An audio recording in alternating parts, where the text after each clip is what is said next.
Hello, we're back to just sustainability, social justice, and engineering codes of ethics. This is the second lecture of 3 on this article by Cletus Brauer. So what we're doing now is considering some of the criticisms that Brauer raises of a proposal made by M&J, Mickelfelder and Jones, to include sustainability in the PC, the paramountcy clause of engineering codes of ethics.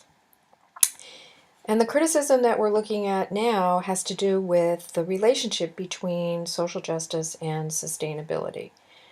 And Brauer raises 2 criticisms to the way in which M&J think about this. Remember, what they say is that social justice is a necessary condition of sustainability, and we'll see a little bit more about what that means.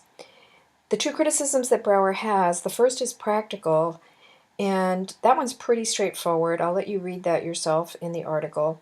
You might take note of the analogy to the women's suffrage movement in that section. It's pretty interesting. Let's consider, however, the philosophical criticism. Brauer's basic criticism is that sustainability alone doesn't include all engineering-related social justice issues. So if M&J think that by including sustainability, you've sort of covered all the social justice bases of engineering issues, Brauer thinks that's mistaken. And he gives a counterexample, the internet censorship example. So this diagram, it's called a Venn diagram, represents the criticism that Brauer is making. So the intersection of the 2 circles would be where all issues that are both sustainability issues and social justice issues would fall. But an internet censorship issue wouldn't be a sustainability issue, but it could be a social justice issue. In this case, probably for software engineers, right? But in any case, the point is that it would be an example of an ethical issue that would be a social justice issue, but not a sustainability issue. So if that's true, then incorporating sustainability into the PC won't automatically include all social justice issues. Now, can you think of others? In other words, other social justice issues in an engineering context, but that aren't sustainability issues? So I thought of a couple. On the Meadowbrook Parkway and on most of the parkways on Long Island, there are low bridges. They were built this way deliberately by Robert Moses, ostensibly in order to make the driving experience more pleasant by banning commercial traffic. And it is generally, in some ways, more pleasant to drive on those parkways than, say, for example, the Long Island Expressway, where there are lots of trucks or buses and signs and so on. The parkways are generally more pleasant. However, many of us have also experienced the delays that result when commercial traffic does wander onto one of the parkways and gets stuck under one of the bridges. But that's not the main point for an engineering ethics consideration. Commercial traffic includes not only trucks, but also buses. Thus, one must own or rent an automobile in order to get to Jones Beach, with the endpoint of the Meadowbrook, because buses can't pass under the parkway bridges and there's no public transportation to Jones Beach. This had a differential impact. The fact that there were these low bridges and therefore no buses, plus the fact that there was no public transportation, this had a differential impact on residents of poor inner-city neighborhoods, but it's not a sustainability issue per se. Now suppose as an engineer you were involved in the construction of these bridges and you realized that this was a consequence of the design. Would you have had an ethical duty to, sort of point that out or do something about it? Suppose you learned that it was a deliberate part of the design. In other words, that it was intentional that certain populations were being deliberately excluded from access to the beach. What, if any, ethical duty would you have to redress such an impact? Here's another example, also from the Robert Moses era. Robert Moses was a very important person in shaping the nature of the parkways and the parks and much of the built environment in the New York metropolitan area. So here's another example, Riverside Park in New York.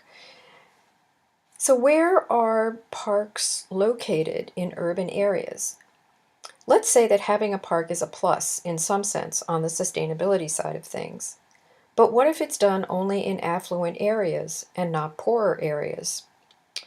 For example, in the building of parks and other recreational facilities by Moses, poor black neighborhoods were almost entirely overlooked. As biographer Robert Caro pointed out, of the 255 playgrounds that Moses built in the 1930s, only one of them was in Harlem. To make the Henry Hudson Parkway, he stripped Harlem of open land, while Riverside Park, pictured here, was situated in such a way as to benefit the white middle class. These tactics obviously did nothing to alleviate the inherent economic inequality that may have furthered racist segregation of the city and that may to some extent remain with us still today. The argument with this example is that the building of the parks might satisfy some obligations to promote sustainable projects. Maybe that would be a good reason to create parks in urban environments. But in the example, the distribution of the benefits was not equitable, and that's a social justice issue that would be distinct from the sustainability issue. The interesting question being raised by Brauer is, what is the relevance and scope of social justice issues in engineering?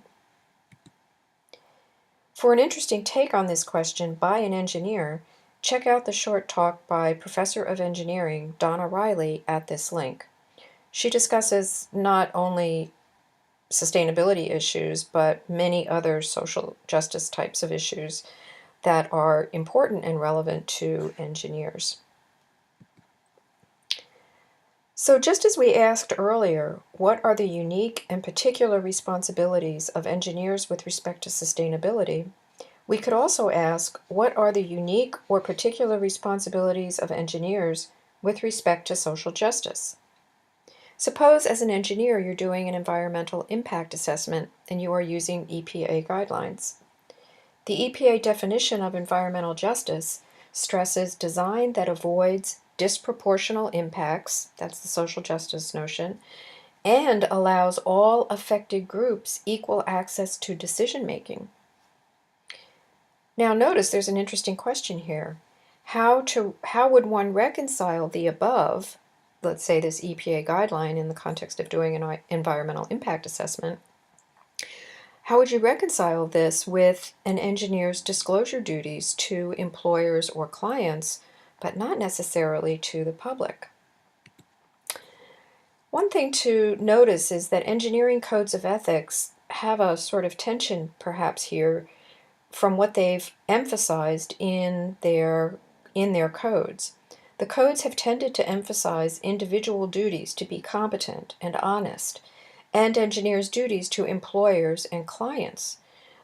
There is thus perhaps a tension, in at least some cases, between an engineer's duty to observe the PC in its present form and duties to employers and clients.